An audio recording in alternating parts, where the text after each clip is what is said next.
Now, Africa is one of the most resource-rich continents in the world, yet millions of its people still struggle with poverty, insecurity, corruption, and weak institutions. Of course, experts have often pointed to leadership failure, poor governance, and systemic injustice. But beneath all of this lies a deeper question of the crisis of conscience. From public office to private enterprise, from classrooms to communities, decisions made without integrity continue to shape outcomes for millions. According to Transparency International, many African countries still rank very low on corruption perception despite decades of reforms. Yet history shows that societies that prioritize values, accountability, and ethical leadership tend to experience more sustainable growth. So can Africa truly move forward without fixing its moral compass? And is this even realistic or even possible to expect everyone to cooperate with a good conscience? Joining us today is Ambassador Asha Kayode. He's the CEO of the Conscience Foundation, an organization committed to promoting ethical values, integrity, and moral responsibility across Africa. He believes that Africa's transformation must begin from within, one conscience at a time. Hello, Ambassador. Are you there? Good morning. Good morning. Can you hear me? Good morning. You see me and hear me? I can see you and I can hear you. Can you see me and hear me as well? Fantastic. That's all we need, of course, to hear each other. But I'm happy, and I've always commended the work that you do across Africa to ensure that people understand the need for integrity, people understand the need for moral values, and there's so much to discuss because the landscape seems to be changing. But my first question, I guess, would be, when you keep discussing and talking about conscience, what exactly do you mean in the African context? Because a lot of people will argue that if you put the African continent beside others, we are more conscientious or morally, I don't know if to say morally and noble in our thoughts and words and the things that we do, considering the stories we hear from all over the world. But what is your thoughts on the context of conscience across Africa? Thank you very much. Well, for we in our own organization, what we do is to reawaken every individual conscience. Now, it's called across the continent, as I'm talking about. We are reawakening Africans' conscience, to be conscious of whatever we do and to know our roots. Just like you said, our behaviors, our attitude, all what we do, to be conscious and to make use of it. Moral standard is getting decaying day in, day out. But we need to reawaken that conscience to know that, yes, we African, we are people that we used to behave respectfully. We are people that will honor ourselves and regard people. So in Africa, what we do is just to reawaken every individual conscience. And as an African, we want everyone to respect every individual, both small, old, and middle age. So that is what we are dealing with. For me, maybe, and one thing that I keep telling people is that, more conscience, people say is a moral feeling of right or wrong. But for me, it's a sense, of every healthy human being to perceive what is right and what is wrong. That means before you take an action, you already know that this thing you're about doing is wrong or that is right. And for you to be able to, judge, step down, think through that this thing you're about doing, is it wrong or is it right? So African contextually, like you just said, we have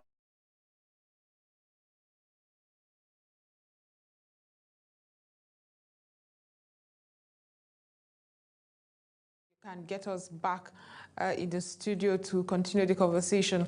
But most important is Africa's problem really the conscience that we have or do not have, or lack of resources, integrity in leadership? I mean, that's the question that a lot of Africans ask when it comes to discussing conscience. We grew up as Africans respecting each other, understanding the need for community, the need to be your brother's keeper, true to the word. That's the Africa a lot of us grew up with. Is there a reason why we should start looking inwards now to discuss conscience? That's our questions I would like the expert to come answer for us, because when you still go to certain communities, I keep saying it, if you see anybody in trouble, then an average African will come to your help. He would not consider for at least that split second when you're in trouble to ask where you come from and what religious inclinations you have. The typical African will come to your aid. I saw an accident seen in social media, scrolling social media some time ago, and I saw that in Africa you could call it weak institutions that have caused it. There was an accident seen in seconds, people gathered, got the person out of that, and people gathered to make sure the car didn't go ablaze. In other parts of the world, they would feel very moral or they'll feel very good about the fact that they have called the authorities that will do it, even if it takes authorities 5 minutes. And in a life and death situation, often 5 minutes is a long time. 5 minutes is a lot of time. And I was telling a friend that, yeah, that is the Africa that I know. Nobody would see you in trouble and mind their business. But we're beginning to gradually hear narratives and nuances that Africans are too nosy, and we're beginning to see our fences so raised, so much so that you don't know what your neighbor is doing and you don't know what the next person is doing as well. So it becomes very tough to even communicate and engage with your family members and even your neighbors, to know what is going on in their lives. Those stories we used to hear of other parts of the world where people pass on for a very long time alone in their homes and nobody remembers them at all. So this issue of conscience, is it really practical to even have the conversation? How do you tell a human being to start having conscience? It used to be, before the guest, one of the questions I will ask when we are able to get him back is to know if it is an innate tool, something you should have within, or something you should. I'm just being told now that he's back. Hi, Ambassador Kayode. Can you hear me now?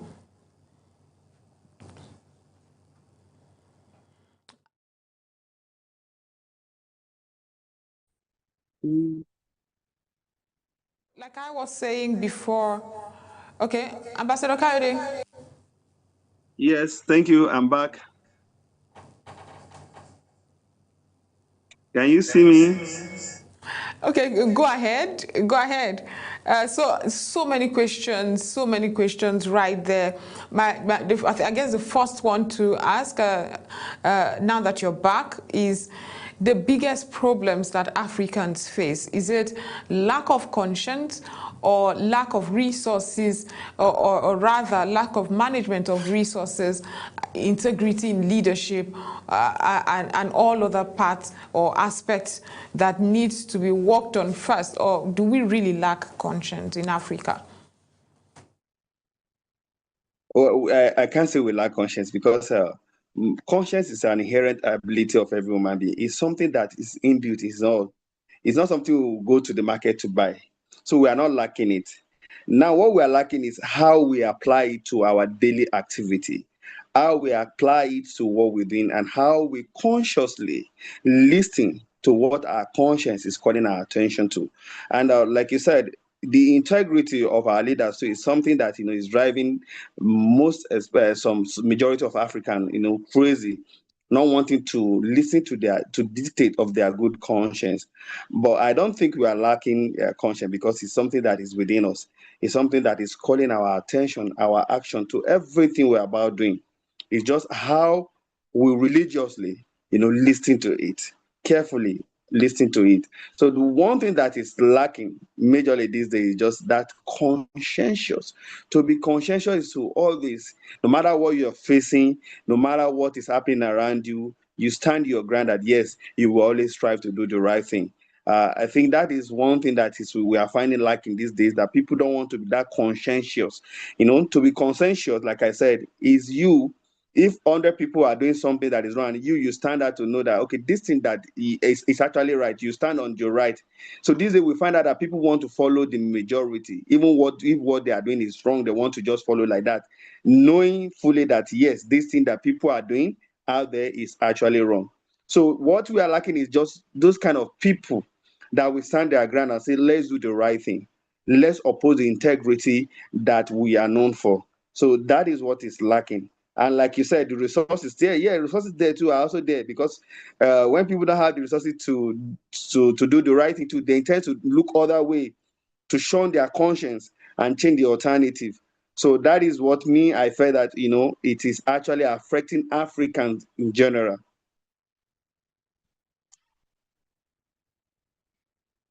Informed you to establish the Conscience Foundation? Is it the lack of it in Africa, or the need to make sure we don't lose it? Well, I think I have Conscience Foundation is 7 years old now. Will be 8 years by this year. It's actually looking at our society today, the decaying in people, the way people are behaving. You tend to ask yourself, do people have conscience? So we came together. I think we developed a proposal of being a Nigerian with conscience, which later we say being an African with conscience. We just want to reawaken people's conscience. We know that people have this conscience, but our own target is just to reawaken it. We know people have it. Just to awaken it for people to start knowing that, yeah, their conscience is speaking. So what form this is just for people to start thinking inward.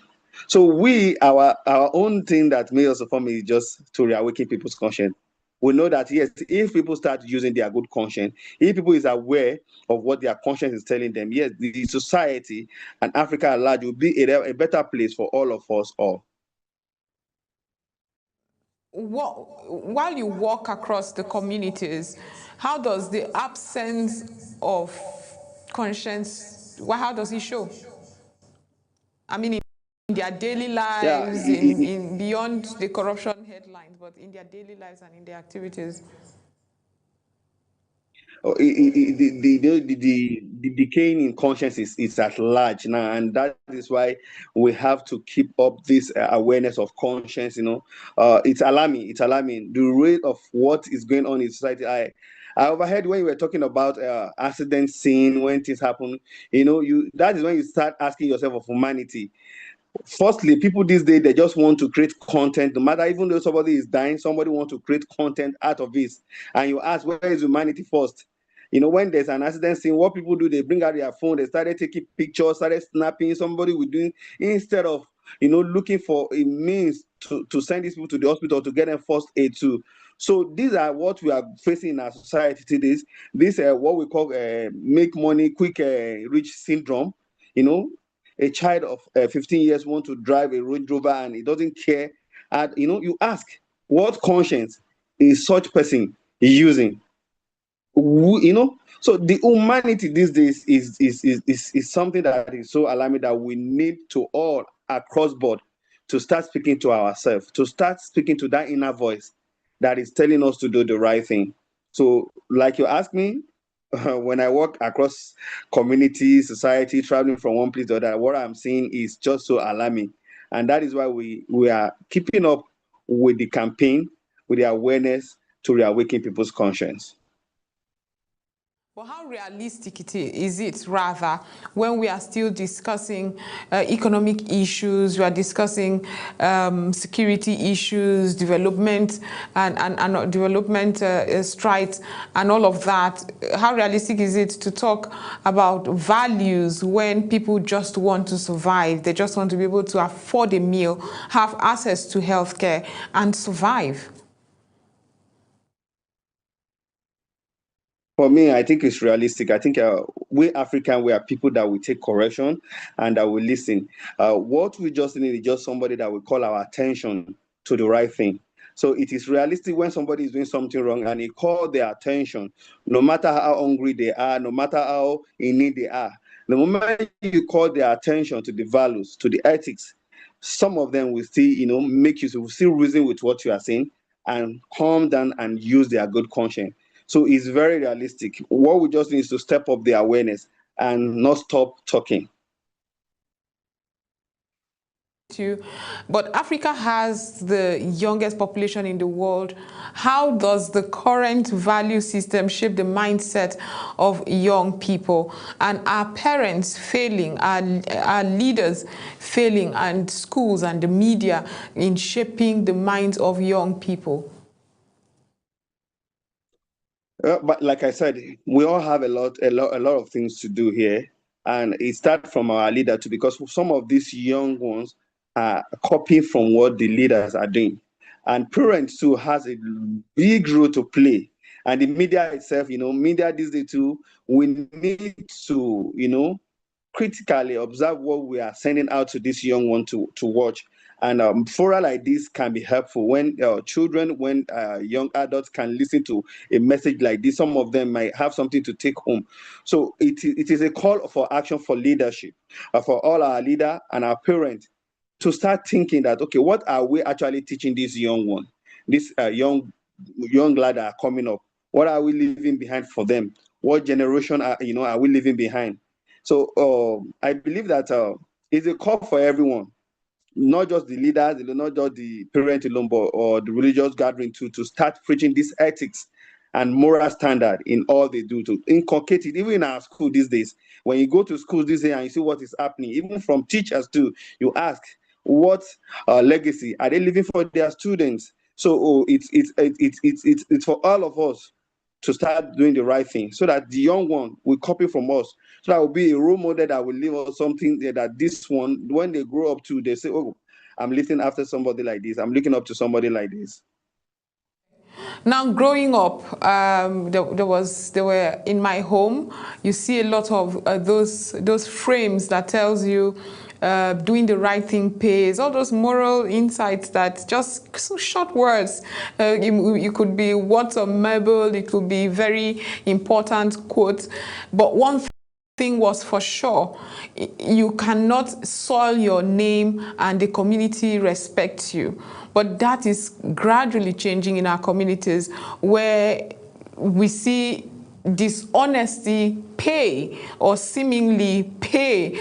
How do you convince a young African that integrity still matters when it seems like dishonesty is paying for several people who should be role models to these young ones? Well, like I said, there are still this young one that want to learn, and when you talk to them with love, and you speak to their heart, and you give them example, there's something that in my own place that they used to say, good name surely pays more than riches. There are places that today when you enter and the good names can speak for you, and your money might not even be able to speak for you. So the good name that you create for yourself, that you create for your family, can speak for you. And this young one, you can convince them by giving them example, by letting them know that, sure, you might be celebrating this person because he has money on, but this person with good name, with integrity intact, is actually the role model. And giving them back example, laying example to people that have lived that, some of them have hearts that will change. And I believe that we cannot just know that everybody is bad in this country. Everybody have that conscience. And that is that we need to speak to that conscience so that everybody will start doing the right thing. So the young one, they are very willing to change. They are willing. When you watch them, when you talk to them too on the street, some of them are very remorseful when they do something wrong and somebody caution them and speak to their conscience too. You will see some of them, they embrace change and want to live a positive life. I don't think you've quite addressed the question that I have. Does it matter that the expression of conscience does not necessarily show itself immediately, where, okay, so what, I did a good thing. You don't necessarily see the result of your good action. For instance, you help an old woman cross the road. That in itself is not particularly something that you get an award for. So my question now is, does it matter that rewards don't come immediately when you show conscience? Because one thing is for sure, young people want to see results. Okay, you say I should do a good thing. What's the result I would get immediately after this show of goodwill that you're asking me to do? All right, like you said, the issue of conscience is not you having an instant reward. It's a matter of you yourself having a satisfaction. It's a matter of you yourself being convinced that you have done something that is right. And in doing something that is right, you don't even know who is watching you. We've seen a lot of things that somebody do something that is right, and later, in some years back, they were recommended for something good. But the major thing is that a issue of conscience is not something you get instant reward for. The reward is you having that satisfaction that yes, you have done something right. It's not for anybody to come and praise you or to come and clap for you. So we need to let this young one know that yes, it is for you to have a convincing mind that yes, you actually have done something right. It is not for everybody to celebrate. People might look down on you. Some people might even call you a demumu or whatever name they are calling, but within you, you are so satisfied that yeah, what you've done is something that is right. You know, issue of conscience is something that when you do something that is wrong, your conscience start pricking you. Your conscience start judging you. Even when people are not shouting at you, you start being restless. Your conscience, will totally convict you. So it is actually the point when you are so convinced that, yeah, what you've done is so right. So you shouldn't be looking after reward. The reward you should be looking after, it should even be from God. The God that sees the heart and see what you're doing, because that is the greater rewarder of every human being. So for me, I don't think the young one should be thinking after, oh, I'm using my conscience, nobody is rewarding me. Keep doing it, because somebody somewhere is actually watching. Somebody is keeping record of your good deeds. And one day, it will surely pay. Ambassador Ashe, we're going for a short break. When we return, we'll continue the conversation, practical interventions that your foundation has been doing to, implement and promote ethical values and behaviors. We'll be back after this short break. Stay with us, still discussing the conscience question. Can Africa's future be built on values, integrity, and moral leadership? We'll be right back after this. Welcome to RAZEB Africa, the heartbeat of the continent in one show. Short break. It is still RAZEB Africa show where we are discussing the conscience.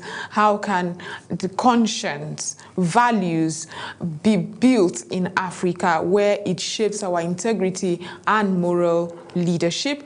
That's a conversation we've been having, and we've been having it with Ambassador Ashe Kayode, the CEO of the Conscience Foundation. I have a conscience. That was the theme of one of the events that I attended a couple of years ago. That's on the World Conference Day. Kayode, are you there?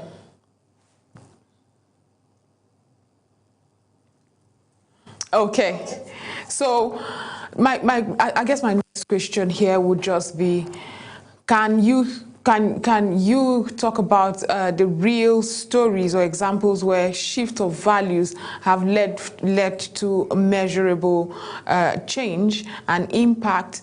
Because when we're talking about young people, which is often the demographic that we forget, we ignore, we do not see as important as we should, because they hold the future. I know African young people are very tired of hearing us say we are the future, and when the future comes, you realize you're not yet the future. But basically, real stories, we've had that. And do you think that the media is cooperating well in ensuring that these stories shape our lives? How inadvertent media conversations go. Are we hearing it a lot in our in our movies, in our music, one that represent that need for accountability, integrity, and principles. Okay, so we would still connect with Ambassador Asha right there, but it's quite commendable what's going on with your foundation, Asha. I hope we get that connection back, because the media sometimes normalizes bad behavior by focusing only on scandals. Inadvertent, it's not intentional, but I know people who have had to tune off and say, you know what, I am not going to even listen to anything going on in the media, because I mean it seems to have only bad news there. But in that, we've also seen, unfortunately, individuals who, after the announcement of all the wrong things they do, you don't seem to see punitive measures meted that will give a young person watching that feeling that, oh, I should be conscientious, and because if I am not, and I go into crime or social vices, I may be punished like this. You don't want the embarrassment that comes from the community. It used to be so bad that in some communities, if you are caught stealing, after a certain time, you are banned from the community, and your entire family will always have that shame of having a family member who is banned from the community for stealing. This is, if you put side by side the kind of stealing, the enormity of stealing that used to happen that would require you being banned, you look at what's going on today and you would shudder at the level of stealing that happens. And even with this announcement of individuals who have shown that, proven even that they probably stole public funds, they get the front rows in their religious settings, because of course what they will contribute. This is a religious setting where you should expect the highest morals, but that's where they get front row seats. And you ask yourself, maybe I am not doing the right thing by doing the right thing. Because if these individuals proven to not be good, is doing the wrong thing and having front row seats and getting traditional titles, why then would I do the right thing and wait for when it is ready? Ambassador Asha, it's good to know you're back. I don't know if you heard that question that I asked of real examples. Are we doing enough in hammering on examples of people who have shown value and principles in our communities, in our societies, so that we send a message? Do you think the media is doing a good enough work? I don't think the media is doing a lot on this aspect of showing good example. Rather, I think the media is just praising people that are well to do in the society now. Not well to do in their moral standard, in their moral behavior, but well to do in wealth, in money. So I think the media need to help, because these days, the media have a lot of role to play in shaping the mindset of the young one. The media have a large role to play in even shaping the mindset of our leaders too, changing them, letting them knowing that they are not doing right, they are not doing the right thing. So the media needs to step up by bringing up something, a program like this, that will enlighten people to reawaken their conscience, to start, that's something that will prick their conscience, And let me just tell you I have this letter 3C that I keep telling people. And this 3C is to be conscious, conscience, and conscientious. They are related, but there are three things. When you are, I can't hear you. To be conscious, hello? To be conscientious. Yeah, So the first one is to conscious. That means the awareness. I can hear you now. Okay, go conscious, ahead. To be conscious. And the second one is conscience. And the third one is conscientious. Now, the conscious is that you are aware about what is happening around you. You are aware about your society. You are aware about what is going on within you, within your community, within Nigeria, within Africa at large. even the world at large, you are aware of what is going on. And what is your conscience telling you? Your conscience now is your own contribution, your own impact to the society, to see a positive change. And now, like I said earlier on, conscientious that when the 100% person is even doing the wrong thing and you felt it is wrong, you stand to do the right thing, to stand conscientious that, okay, yes, I will be conscientious by doing the right thing. Somebody will follow your path of conscientious and start doing the right thing too. From that person to another person will follow and start doing the right thing too. So we need to leave that legacy that other people will start following to do the right thing. Something as intangible as conscience, and in the work that you do, how do you ensure that you even know it's working? I mean, you organize seminars and workshops and conferences. You engage with communities from every level. But how do you know? How do you measure the level of your work, the impact of your work? Well, I have seen a lot of changes across the community that we operated. I've seen feedback from people. And let me just inform you, maybe you don't know, the UN has designated every 5th of April as International.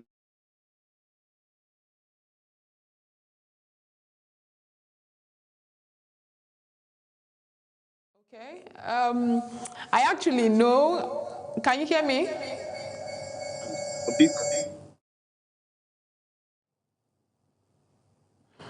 Okay, so I actually know about the International Day of Conscience. That's an event that you organized a couple of years ago that I participated in. It was good to have that conversation where you gathered people from all over, public office holders as well, to come discuss this very important issue.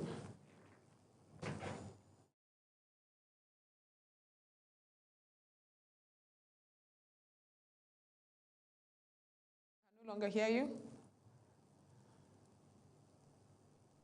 That is it. Okay, so I'm being told now that again the connection has failed us and we're unable to connect, but we'll keep trying. It's really good to hear what you're doing there.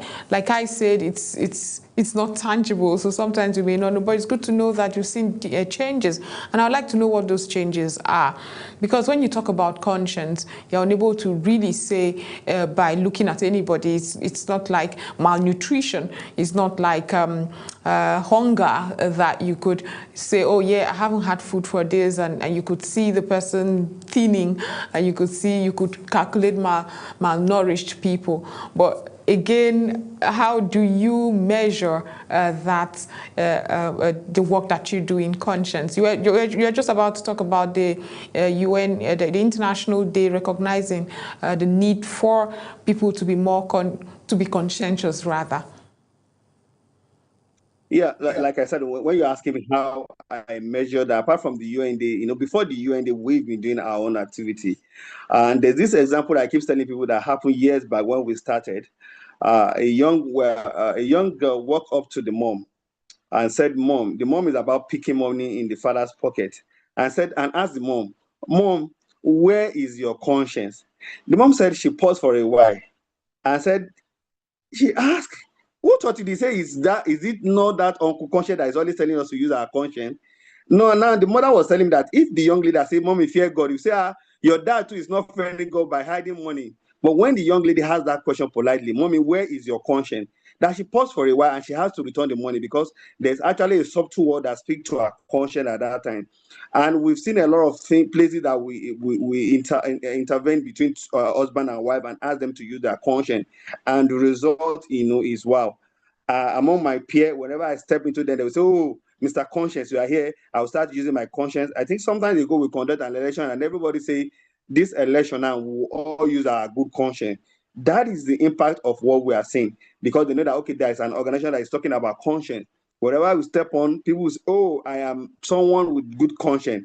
In fact, the name of our NGO alone is an affirming word.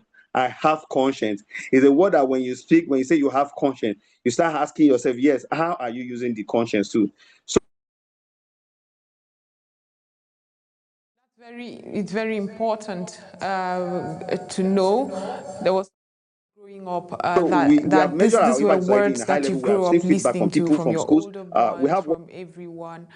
Do you have conscience? Please show your conscience in everything you're doing. It comes in as you lay your bed. That's how you lay on you lay on it. But we're really running out of time. So Ambassador Kayode, I would like to ask if we have at the moment plans. What are the plans you have for the year?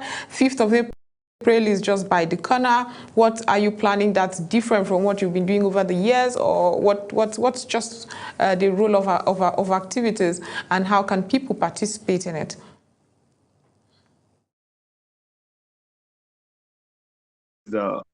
We in Nigeria, where I'm from, right? We are planning for election. The campaign is on, so we just want to have a conference, political gathering, religious gathering, to appeal to people's conscience that no matter what you are doing, be able to use your good conscience, because no matter the position you are vying for, Nigeria still remain Nigeria, Africa still remain Africa. So let us try to remember to use our conscience whatsoever thing we are doing, being in campaign, being in election, being the position you hold to. So the plan we are having on is that on 5th, we are having a conference coming in Abuja, though this year fall on holiday, so we might shift it to 10th of April, because 5th of this April is Easter and everybody will be enjoying holiday. So we are trying to shift the program to 10, while we have young ones from various schools, while we have teachers, we have political leaders, upcoming politicians coming to talk about this issue of conscience, to reawaken their conscience to a positive and a constructive society. And we're also using this video to invite the media too, people that are watching us, that you can be part of it. You can be. We have started already. We have started already talking to people, consulting people on what we need to do to reach out to more people. Across Africa, are there differences? I mean, when you reach out to people in Gambia, is it the same strategy or framework you use in addressing them? Are there countries across Africa that you say, I don't have too much work to do here, I understand there's so much work to do in the other? I think every part of Africa, we have a lot of things to do. Africans, leader, everybody, the behavior is the same mentality all over Africa. So we have a lot of work. We are still networking, we are still building the network. We are trying to reach out to people across Africa so that the message will reach a nook and corner of Africa. Right. So how do you get ambassadors and people interested in this who come together to join you in promulgating this word of conscience across Africa? Well, what we do is various platforms that we belong to, we keep, talking to people, and we've seen quite a number of people that are willing to join, because the issue of conscience is unique, and everybody know that, yes, it's actually a critical point that we need to address to have things right. So people are interested, just that we are still not there yet. We are gradually meeting people. When we meet people, we talk to them. Some of them are willing to join, and when they want to join, you say it's all about know somebody that knows somebody that knows somebody. So from somebody, we are connecting to other things. But right now, we are still deeply rooted in Nigeria, and we are expanding collectively to other African nations too. Young people listening to you and saying, okay, my mother probably has never said this like this, my pastor or religious leader has not put it in this way, I resonate with what he's saying. What's your advice to them? My advice to them is just that you yourself should be able to do the right thing, know the right thing, and do the right thing. And I want to say it's not about what somebody is telling you, it's about what you believe within yourself, the conviction you have yourself that what you are doing is actually the right thing. I just want to advise everyone listening to me, watching me right now, that see, the greater the word is you having that peace of mind that you've done something right. That peace of mind that, yes, what you are doing is actually the right thing. And that is just the best thing. Not when you are getting the recognition that you know within yourself that you don't even deserve it, that people are just sweet mouth you, but you yourself, you know that, yes, you have actually done well. I keep telling people that people might be singing, praising you, and you yourself, you know that you are not doing the right thing. I remember sometimes ago, we want to give somebody a word of conscience ambassador, and the man said, I did not deserve this because I know I'm 40 in this, I know I'm 40 in this, and so I cannot be called conscience ambassador. And with that, that person knows that, yes, there are a lot of things that he is not doing right, and that he needs to start doing them right. So for everybody out there, please, you are the best version of yourself. You are the only one that can convince yourself that your action is actually right. So it's all about yourself and your God. That is just like I keep telling people, because the issue of conscience is about you and your God, not just about human being. It's about you and your God. For that, thank you for your contributions right there. And that's what we do here, awaken the conscience of individuals, especially as it affects Africa. Thank you so much for your time. Thank you for having me. Thank you very much for the good work. We have come to the end of today's edition of RAZEB Africa. I've had such a wonderful time talking about Africa, the conscience that we need, integrity and leadership principles. But until next time when we come your way, have a wonderful rest of the day. Welcome to RAZEB Africa, the heartbeat of the continent.